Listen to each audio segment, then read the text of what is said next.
Ang gagawin natin ngayon ay crispy noodles. Ito na mga kailangan natin. Karne ng baboy, wahin nyo lang ng paba. Garlic, hipon, sibuyas, sidsaro, carrots, paba lang yung hiwa nya.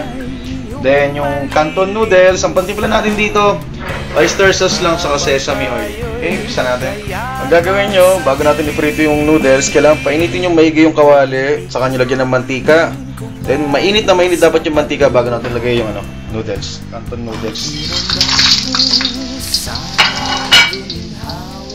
Saglit lang dapat pagprito rito.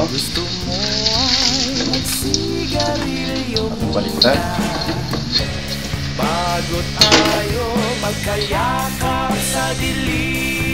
Ayan, ganyan lang kadali prito yan. Iyaw na kagad natin. Then next na gagawin natin, bisa muna tayo ng bawang.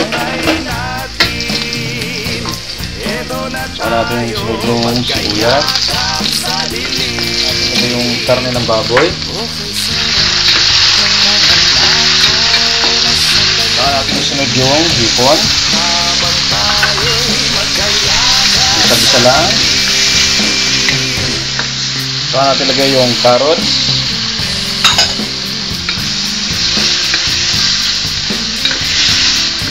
Saka yung sidsaro.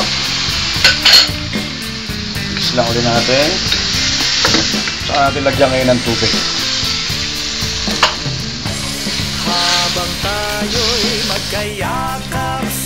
Ayan, kumukulo na siya. Timplay na natin siya ng oyster sauce.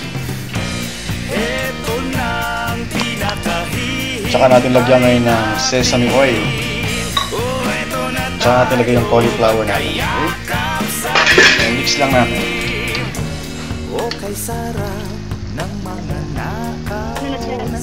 Maglagay tayo ng cornstarch. 3 kutsara. Saka natin lagyan ng ayan. Haluin lang natin maigi hanggang sa matunaw yung cornstarch. Ayan, pag luto na ang lahat, lagay na natin yung cornstarch na tinunaw natin para lumapot. Mix lang natin. Ayan, ito yung gagawin natin ngayon. Lagay lang natin sa ibabaw ng noodles. Ito na yung kinalabasan ng crispy noodles natin. Try nyo to. Yummy. Para may iba naman yung pansit nyo. Okay? Kain tayo. Bago tayo magkayakap sa dilim. Ito na pinakahihintay natin. Magkayakap sa dilim. Okay, sarap ng mga